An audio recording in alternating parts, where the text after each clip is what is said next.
চন্দ্রকোনায় চলে যাব। চন্দ্রকোনায় এক তৃণমূলের বুথ সভাপতি, তিনি 60,000 টাকা পেয়েছিলেন আবাসের প্রথম কিস্তি, কিন্তু তার পাকা বাড়ি। এই নিয়ে জোর শোরগোল শুরু হয়। পাকা বাড়ি, তা সত্ত্বেও তিনি কেন 60,000 টাকা পেলেন? তারপরেই বাধ্য হলেন তৃণমূলের বুথ সভাপতি, এই গরিব গুরব মানুষ, তাদের তো বাড়ি নেই, তার বাড়ি আছে, টাকা ফেরত দিলেন। দেখুন। পশ্চিম মেদিনীপুরের চন্দ্রকোনা 2 নম্বর ব্লকের ভগবানপুর গ্রাম পঞ্চায়েত। এখানকার খুরশি এলাকার বাসিন্দা তপন মণ্ডল, তৃণমূলের বুথ সভাপতি, থাকেন পাকা বাড়িতে। তারই নাম বাংলার বাড়ি প্রকল্পে। ব্যাংক অ্যাকাউন্টে প্রথম কিস্তির 60,000 টাকাও ঢোকে। এ খবর চাউর হতেই সরব হয় তৃণমূলেরই একাংশ। এরপরই সোমবার বিডিও অফিসে আবাসের টাকা ফেরত দেন তৃণমূলের বুথ সভাপতি।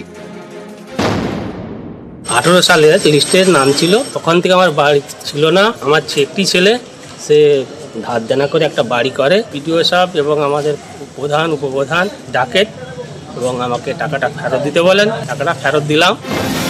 তৃণমূল বুথ সভাপতির পাকা বাড়ি, পাশেই মাটির বাড়ি। অভিযোগ, এই কাঁচা বাড়ি দেখিয়েই আবাসে আবেদন করেন বুথ সভাপতি তপন মণ্ডল।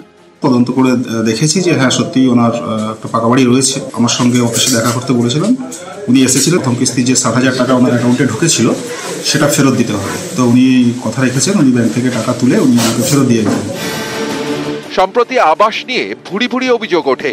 অযোগ্যদের নাম ওঠে তালিকায়, অনেকের অ্যাকাউন্টে আবাসের টাকাও ঢোকে।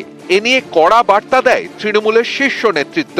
স্পষ্ট করে দেয়, আবাসে কোনো অনিয়ম বরদাস্ত করা হবে না। এতে চাপে পড়ে একাধিক তৃণমূল নেতা টাকা ফেরত দেন। এবার টাকা ফেরালেন তৃণমূলের বুথ সভাপতি, চন্দ্রকোনার খুরশি গ্রামের তপন মণ্ডল। চন্দ্রকোনা থেকে সুকান্ত চক্রবর্তী, নিউজ 18 বাংলা।